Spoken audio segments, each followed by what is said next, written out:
करनाल के नायब तहसीलदार राहुल बुरा ने अपने पद से इस्तीफा दे दिया है।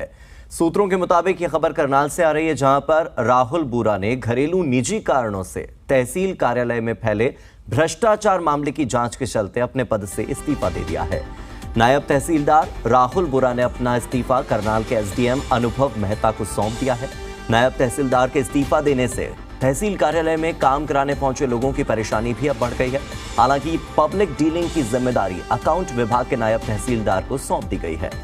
तो इस वक्त की बड़ी खबर आपको बता दें, तहसील कार्यालय से यह खबर आ रही है, जहां पर मामला चाहे भ्रष्टाचार का हो, भ्रष्टाचार की जांच का हो, इस मामले की जांच के चलते तहसील कार्यालय से और अपने निजी कारणों के चलते, ये क्या कारण होंगे पता नहीं, लेकिन तहसील कार्यालय में जो काम कराने लोग पहुंच रहे हैं उन्हें परेशानी हो रही है, क्योंकि इस्तीफा दे दिया है राहुल बुरा ने नायब तहसीलदार पद से। साहब को भी दे दिया है, डीएस साहब को भी दे दिया है। तो इनके साथ बात हुई थी जो इतना बड़ा कदम उठाया? इस बारे में तो कुछ नहीं बता सकते, दबाव में ही है। दबाव में दिया है या अपने कोई घर की सर्कमस्टांस है, इस बारे में कि उन्होंने रेजिग्नेशन जरूर दिया है अभी, लेकिन वो हम कॉम्पिटेंट अथॉरिटी को फॉरवर्ड करेंगे।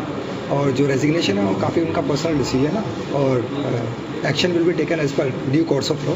पर्सनल, जैसे मैंने बताया कि रेजिग्नेशन टेंडर करने का पर्सनल रीज़न रहता है, उन्होंने अपनी एप्लीकेशन में भी यही रीज़न लिखा है, मेंशन करा है। इंद्री वालों ने कहा गया है कि इंद्री में तहसीलदार साहब नहीं बैठे हैं तो आप करनाल चले जाओ। इसके लिए मैं स्पेशली करनाल आया। अच्छा। तो ये कह रहे हैं जी अब ये आज नहीं होगा, कल हो सकता है। तो यहाँ क्या पता लगा? कह रहे हैं कि तहसीलदार साहब जिनके पास ये चार्ज था वो रिजाइन कर चुके हैं और जिसका जब तक कोई नई परमिशन नहीं आती, किसी को अथॉरिटी नहीं है इनको करने की। मैंने मुटेशन करवानी थी, साइन करवाने थे जी। अच्छा। तो वो तहसीलदार साहब छुट्टी लेके चले गए, अंदर से इन्फॉर्मेशन। तो जी मीडिया संवाददाता करमजीत सिंह इस खबर पर ज्यादा जानकारी के साथ मेरे साथ जुड़ गए हैं। करमजीत, सवाल यही कि अब से थोड़े ही समय पहले स्टेट विजिलेंस ने 2 तहसीलदारों को भ्रष्टाचार के मामले में गिरफ्तार किया था और अब एक नायब तहसीलदार का अपने पद से इस्तीफा दे देना, राहुल बुरा का, क्या इन दोनों मामलों को हम जोड़कर देख सकते हैं? देखिए, अगर बात करें तो लगातार जो विजिलेंस टीम की जो जांच हो रही है और उसके साथ गिरफ्तारी की गई है। आज से 2-3 महीने पहले जो राजबक्स थे तहसीलदार, उनको गिरफ्तार किया गया था। डीटीपी विक्रम को गिरफ्तार किया गया था। उसके साथ अगर बात करें तो पिछले हफ्ते ही जो करनाल और बरौंडा में तहसीलदार थे निखिल, उनको गिरफ्तार किया गया था। उसके साथ अगर बात की जाए तो कहीं ना कहीं बढ़ते हुए भ्रष्टाचार को लेकर कई तरह की जो जांच चल रही थी। जांच की बात करें तो पिछले दिनों जो तहसीलदार राजबक्स पकड़े गए थे उस मामले में कहीं ना कहीं जो राहुल बुरा है उनको भी विजिलेंस की टीम ने जांच के लिए बुलाया था। किस तरह का दबाव था, क्या दबाव था, किन कारणों से ये उन्होंने आज रिजाइन दिया, अपना रिजाइन दे दिया। इसके साथ अगर बात की जाए, राहुल बुरा ने अपने पद से इस्तीफा जो है एसडीएम अनुभव मेहता का पहुंचा और उसके साथ अगर जो करनाल के डीसी हैं अनीश यादव, उन्होंने पूरी की पूरी पुष्टि कर दी। इसके साथ सबसे बड़ी बात है कि सूत्रों के हवाले से भी एक जानकारी जरूर सामने निकल कर आ रही है कि कहीं ना कहीं विजिलेंस की जो जांच का डर आ रहा था, उन तमाम चीजों को लेकर उन्होंने इस्तीफा दिया। अब देखना ये होगा कि जो लोग यहाँ से अपने काम करवाने के लिए आते थे वो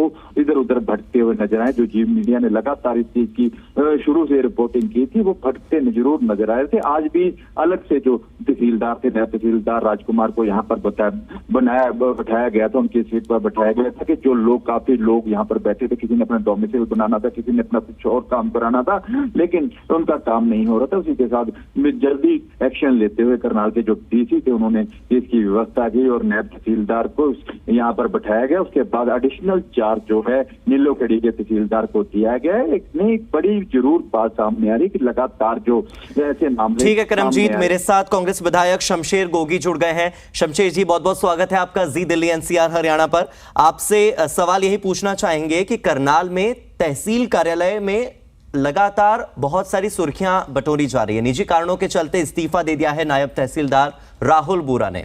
क्या यह कोई निजी कारण है या भ्रष्टाचार केस की जांच के चलते उन्होंने ये इस्तीफा दिया है? ये तो हमारे जो मुख्यमंत्री जी करनाल के जो एमएलए हैं उनसे आपको पूछना चाहिए कि जब से आप चीफ मिनिस्टर बने हो, करनाल भ्रष्टाचार का सेंटर क्यों बन गया? मुख्यमंत्री जी के होते हुए अगर करनाल में किसी काम में बढ़ोतरी हुई है, कोई तरक्की हुई है, तो सिर्फ भ्रष्टाचार में। मुख्यमंत्री जी किस दिन पकड़े जाएंगे उस दिन की इंतजार करनी चाहिए। या उन विजिलेंस की पावर नहीं है। पहले वो डीसी था, उसको गुड़गांव भेज दिया, जो उसी के होते हुए करप्शन हुई। तो करप्शन को बढ़ावा कौन दे रहा है? खुद सरकार। तो पकड़ा कौन जाएगा? डरने की जरूरत ही नहीं है किसी को।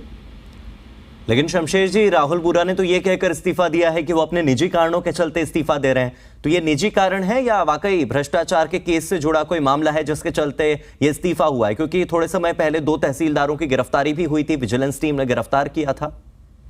वही कह रहा हूं ना, आज तक कोई ऐसा आपको मतलब भ्रष्ट आदमी मिला, कोई ऐसा लीडर, कोई ऐसा अफसर कोई मिला जिसने कहा हो कि मैं भ्रष्टाचार की वजह से या अपनी गलती की वजह से इस्तीफा दे रहा हूं? ये मैं कहता हूं इसकी जांच किसी करनाल डिस्ट्रिक्ट की आप जांच कर लो। गुड़गांव से ज्यादा घपले यहां हो रहे हैं और हर रोज हो रहे हैं और मुख्यमंत्री जी यहां के हैं। तो इसकी जांच किसी जज को दे दो ना। विजिलेंस में जब निशांत यादव जो थे पहले डीसी हमारे जी, उनकी भी चर्चा आई थी, आपने सुना होगा। बिल्कुल। जो एमपी साहब हैं उनकी भी आई थी, जो सीएम के ओएसडी वहां बैठते हैं नुमाइंदे, उनकी भी आई थी। तो क्या उसकी सुई जो मुख्यमंत्री की तरफ जा रही थी फिर उनको बंद कर दिया गया? उसके बाद उनको छेड़ा ही नहीं गया। एक दिन अखबार में छपा, चला सोशल मीडिया में, उसके बाद उनको तो विजिलेंस वालों ने नहीं पूछा। तो जब मुख्यमंत्री जी की छत्र छाया हो तो इस राष्ट्रवादी सरकार के अंदर और क्या हो सकता है? भ्रष्टाचार ही हो सकता है या 2-4 लोग अमीर हो सकते हैं, बाकी को तो मरना ही मरना है। और इनके इस्तीफे के बाद जो आम लोगों को पब्लिक डीलिंग में समस्या आ रही है, उसे लेकर आपका क्या कहना है शमशेर जी? पब्लिक तो देखो, जिस दिन से ये राज आया ना उस दिन से चुप है। आप एक मेरे को भारत में अडानी अंबानी या एक आधा कोई और मित्र होगा, उसको छोड़ के आप एक आदमी बताओ जिसको बेनिफिट हुआ हो सब देश में। सबके लिए शुभ है, ये पार्टी शुभ है, क्योंकि ये देश के प्रति नहीं सोचती है, चंद लोगों के बारे में सोचती है जो आरएसएस के भगत है। और ये आरएसएस का देश नहीं है, ये भारत देश के सभी नागरिकों का है। तो ये माना जा सकता है कि जहां पर बीजेपी की सरकार है भ्रष्टाचार सिर्फ वहीं है, जहां पर कांग्रेस की सरकार है उन राज्यों में भ्रष्टाचार नहीं है, ऐसा? सरकार में अगर कोई भ्रष्टाचार करता है तो वहां कार्रवाई भी होती है। यहाँ तो पिछले 8 साल में जितने घपले हुए हैं, मैं सबसे खतरनाक घपला शराब घोटाला को मानता हूं। जब कोरोना में एक भी सिटीजन को सड़क पे जाने की इजाजत नहीं थी, सिर्फ सरकारी अफसर जाते थे या सरकारी अमला जाता था, उस टाइम जो घपला हुआ उसमें जांच की क्या जरूरत है? किसने किया हो? सिर्फ सरकार ने किया ना, और तो कोई जा ही नहीं सकता था उनकी इजाजत के बगैर। तो शमशेर जी, जांच तो जारी है, जांच तो चल रही है। रिपोर्ट 8 साल में एक भी जांच की रिपोर्ट आई? जीरी घोटाला हुआ, रजिस्ट्री घोटाला हुआ, किसी की रिपोर्ट आज तक आई? एचपीएससी का घोटाला हुआ, स्टाफ सिलेक्शन कमीशन का घोटाला हुआ, सब लोग पकड़े जा रहे हैं। अब तो एमएलए बीजेपी के कह रहे हैं कि हमारे से ही पैसे लेके कह रहे हैं ना। तो फिर जब सोनिया गांधी जी से ईडी सवाल पूछती है तो उसका विरोध कांग्रेस क्यों करती है? ईडी की जांच पर भी तो आप सवाल उठाते हैं। एक तरफ आपको ईडी और सीबीआई की कार्रवाई पर भी भरोसा नहीं है, दूसरी तरफ आप कह रहे हैं कि जांच होती है, कार्रवाई होती है। जांच होनी चाहिए या नहीं होनी चाहिए? कांग्रेस का पक्ष क्या है शमशेर जी? आप एक बताओ मेरे को कि ये देश का कानून सोनिया गांधी और आरएसएस के मोहन भागवत जी के लिए एक ही है या 2 कानून है? सर, जिन पर आरोप लगेंगे पूछताछ तो उन्हीं से होगी। मैं एक बात, मेरा सवाल है आपके माध्यम से जनता से जी, कानून तो दोनों के लिए एक है ना। आरएसएस बिना रजिस्ट्रेशन के इतना बड़ा तंत्र चला रही है, क्या वहां मनी लॉन्ड्रिंग नहीं हो रही है? वो शस्त्र पूजा करती है, लाखों हथियार हैं उनके पास, उनको तो कोई नहीं पूछता। ठीक है शमशेर जी, आपका सवाल मैंने ले लिया। मेरे साथ बीजेपी के विधायक मोहनलाल जी जुड़ गए हैं।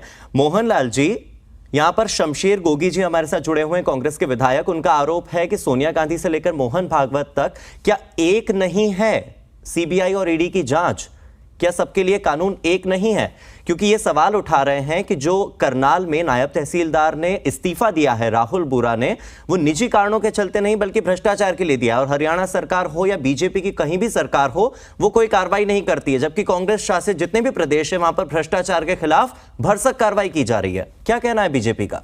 ये शमशेर गोगी जी एक हरियाणा विधानसभा के सम्मानित सदस्य हैं, कांग्रेस पार्टी के नेता हैं, और ये जो प्रश्न किया है, प्रश्न तो कानून पूरे देश में, चाहे कोई गरीब हो, चाहे कोई अमीर हो, चाहे कोई व्यापारी हो, चाहे कोई कर्मचारी हो, कोई राजनेता हो, अधिकारी हो, सबके लिए समान कानून बना है देश में, सबको पता है और जानकारी होते। और शमशेर गोगी जी वकील भी हैं जी, तो कानून का पूरा ज्ञान भी है। बिल्कुल। और इसमें कोई प्रश्न, अब तहसीलदार, नायब तहसीलदार एक अधिकारी है, वो इस्तीफा देता है और उसको सोनिया गांधी से और मनमोहन भागवत जी से उस विषय को जोड़ना और आपके चैनल के ऊपर उस प्रकार की डिबेट करना, मेरे को तो लगता नहीं कि ये, अगर कोई अधिकारी ने इस्तीफा दिया है तो अधिकारी ने कुछ जांच का विषय। मोहनलाल जी, शमशेर जी तो ये भी कह रहे थे कि जो 2 तहसीलदारों को भ्रष्टाचार के मामले में स्टेट विजिलेंस ने गिरफ्तार किया है,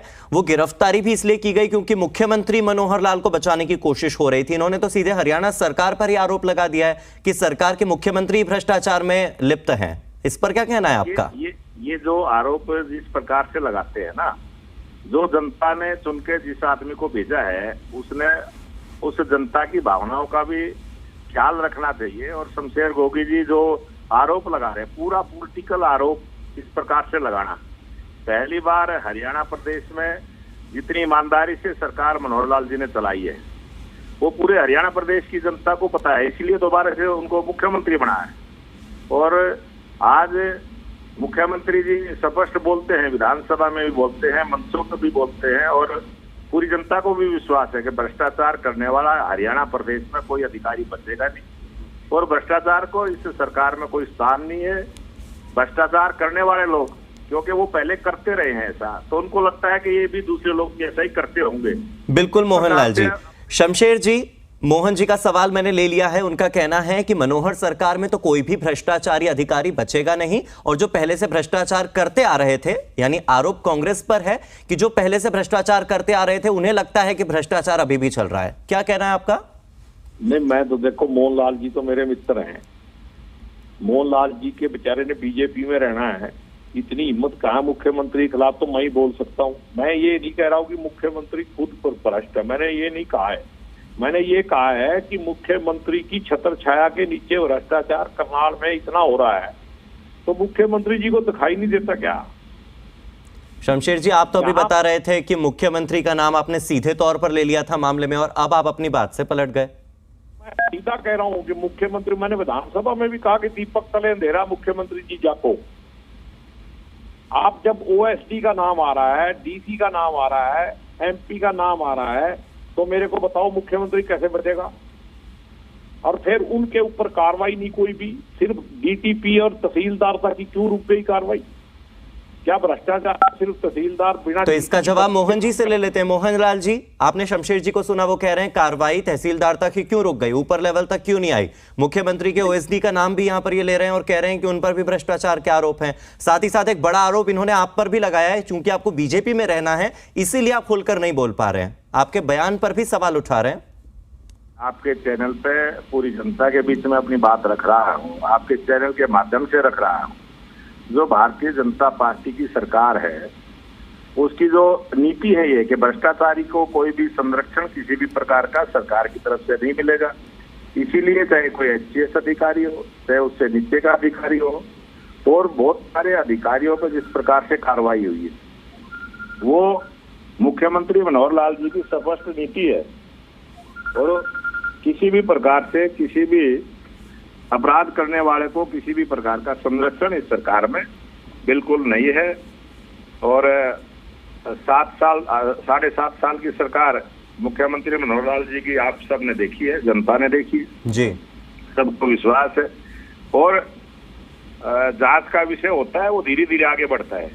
बिल्कुल। तो अभी राहुल बुरा ने जो इस्तीफा दिया है नायब तहसीलदार पद से, उसको क्या निजी कारणों के चलते इस्तीफा देना मान लिया जाएगा, या इस पर भी कोई जांच होगी बीजेपी की ओर से? आपकी सरकार कुछ करेगी? मैं एकदम से किस हालात में नायब तहसीलदार जी एक जिम्मेवार अधिकारी होता है, तहसीलदार के ऊपर भी जनता का विश्वास होता है। कोई बात जिस प्रकार से इस्तीफा दिया है वो किन कारणों से दिया है, वो जांच का विषय है। क्योंकि ये थोड़ी सी जांच में ही 24 घंटे में सारा विषय क्लियर हो जाता है।